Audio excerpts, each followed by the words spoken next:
Magandang araw sa lahat. Ako po pala si Brian Quezon Paloma.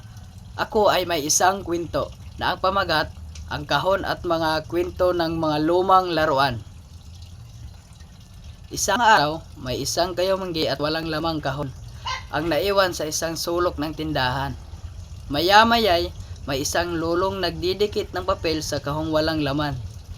Hindi mabasa ng kahon ang nakasulat pero sabi ng kahon sa sarili, "Salamat at mayroon pa pala akong silbi, kahit isang basurahan." Dati kasi siyang kahon ng sigarilyo. Dumaan ang ilang araw, isang kasambahay ang naglagay ng isang manikang madumi ang damit. At ang dilaw na buhok ay di pantay ang gupit. Natutuwa ang kahon dahil nagkaroon na siya ng laman.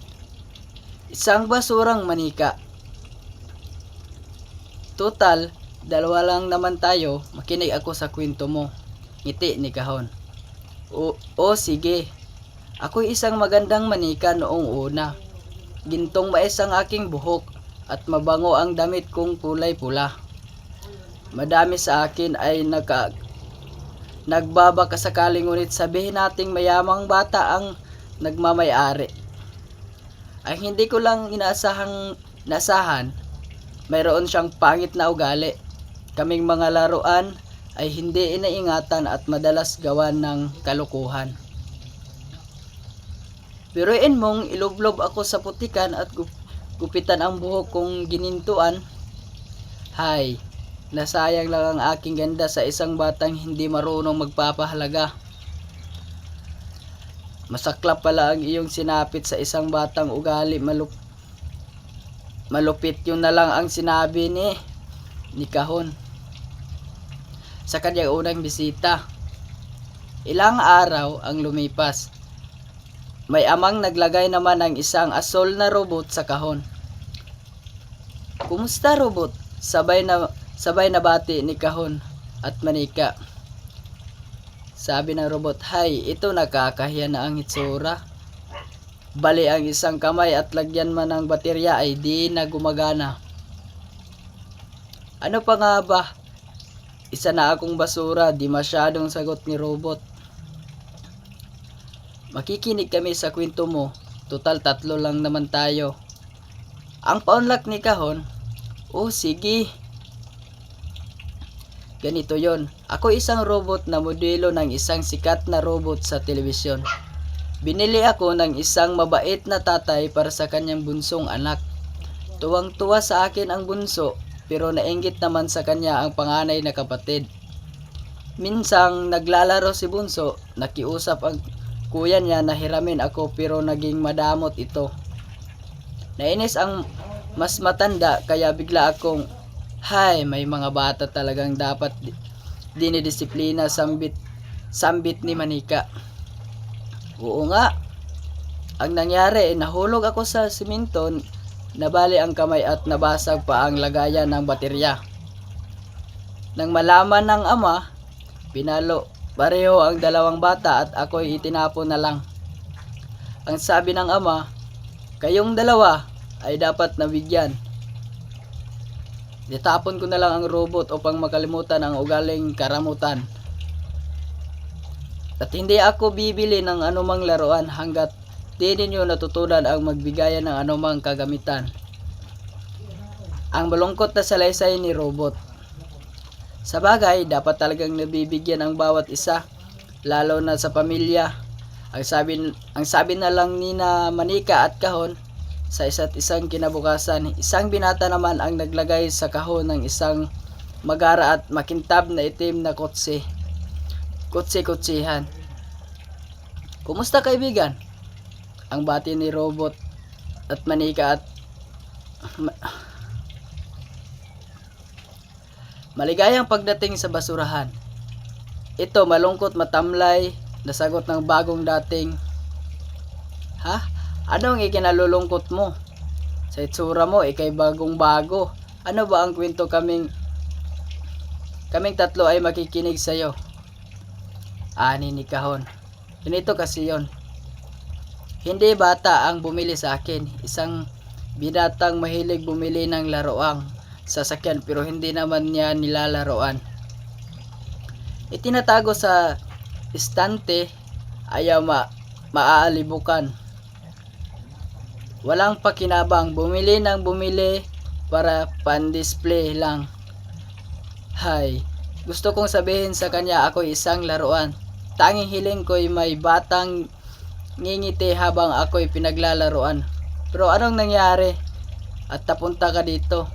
Tanong ni Manika. Ang binata kasi ay isang ibang bansa na maninirahan. Pinili niya ang pinakamaganda niyang laruang sasakyan upang dalhin sa ibang bayan. At akong hindi napili, hito napunta sa isang basurahan. Iyan ang isang pinakamasaklap na mangyari sa isang laruan. Ang hindi man lang mahawakan ng isang bata, nanghihinayang na nasabi ni Robot. Sumunod na araw, isang dalaga ang naglagay ng isang laruang aso sa kahon. Maligayang pagdating sa iyo, laruang uso. Sabay-sabay na bati ni Manika, Robot, kutsi-kutsihan at kahon.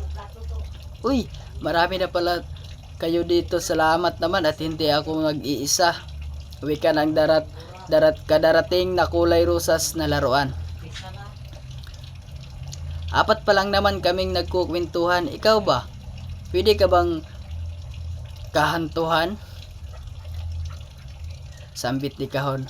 Abay, oo naman, ganito ang aking karanasan. Ako isang laruang nagsilbing kaibigan. Isang dalagita ang sa akin ay bumili at mga sikreto niya ay sa akin lang sinasabi. Nakakatuwa naman at ako'y kanyang inaalagaan. Ilang taon din kaming naging magkukwentuhan. Pero napalitan ng lungkot ang mukha ni laruang uso. Oh, bakit? Akala ko ba'y masaya ang iyong karanasan? Tanong ni Robot. Nagtataka nga ako kung bakit ako inilagay dito. Basta sabi niya sa akin, sabi sa akin na dalaga na siya, matanda na raw siya para sa kagaya ko. Kung kaya't ako'y kanyang pakakawalan, bulong niya may makapulot sa aking bata na ituturing din akong kaibigan. Mabuti naman at hindi naman pala masama ang iyong karanasan. May dahilan naman pala ang iyong naging kakalaro, sabi ni Kutsi-Kutsihan. Lumipas pa ang mga araw at malapit nang mapuno ang kahong dating walang laman na naging basurahan. Parati kasing may naglalagay ng mga kung ano-anong basura sa kanya. Iba-ibang laruan, iba-ibang kulay, iba-ibang hugis. May bulang kupas at sombrero na mangkukulam na butas. May espadang patpat at may lumang trumpo. May laruang bas, gitara at barko. Mayroon pa ngang mga damit ng diwata, nurse at sundalo. Lahat ay may mga baong kwento. Ang huling nagdagdag ng basura ay ang lulong naglagay sa kahon sa isang sulok ng tindahan. Ang kanyang inilagay ay mga barita ng luwad. Uy, may kakaibang bagay na nagdagdag sa basurahan. Ang bungat ni Manika. Kami ay mga basurang laruan, pero kayo ba ay ano? Tanong ni Robot. Sabon ba kayong ayaw bumula? Tanong ni Kutsi-Kutsihan. Baka naman hindi mabili, wika ni Robot. O kaya tsokolating luma na at inaamag. Hula naman ng ibang mga laruan. Mga kaibigan, kami ng aking mga kasamahan ay maituring ding laruan. Sagot ni Puting. Luwad. Ang tawag sa amin ay luwad. Luwad. Anong luwad? Nagtataka na din si Kahon. Mga simple lang kami kung tutuusin. Isang bulag na bata ang sa amin ay nagmamay-ari na bulag. Daw sa paglalaro ng mga walis, tingting, ang batang bulag ay naging malungkutin at nawala ng tiwala sa sarili. Simulang kwento naman ng berdeng luwad. Mabuti na lang at iniregalo kami sa kanya ng kanyang lolo. At ang dalaway parati na ngang nagsasama sa paghuhulma sa amin ng kung ano-anong hugis, pati nga kami namamangha sa kanilang ginagawa. Nakangiting salaysay naman ni Kahil na luwad. Kami, marahil ang naging paraan upang mabuksan ang aking kakayahan ng batang bulag. Dahil nawala ng paningin, pinaganan niya ang kanyang malawak na imahinasyon. Nakabuo siya ng iba-ibang hugis at iba-ibang bagay base sa kanyang nahahawakan. Naging mahusay siya at noon lang nanumbalik ang tiwala niya sa sarili. Alam niyo bang isa na siya ngayong mahusay na alagad ng sining? Pagmamalaki naman ni Lilang Luwad. Sining? Ano naman ang sining? Laruan din ba iyon? Tanong ulit ni Kahon. Ang sining ay tumutukoy sa anumang kasanayan kung saan ipinapakita ng isang tao ang kagandahan sa kanyang paligid base sa kanyang nararamdaman. Nakikita, naririnig, naaamoy at nararanasan. Alam ninyo ba ang batang bulag ay isa ng tanyag na sculptor at makata? Nakangiting sabi ni Abong Luwad. Nakakabilib naman, sana ay may makapulot sa atin na mga batang malilibang at matuto sa atin. Yun na lamang ang nasambit ng mga lumang laruan sa loob ng kahon. Yun lamang po at maraming salamat.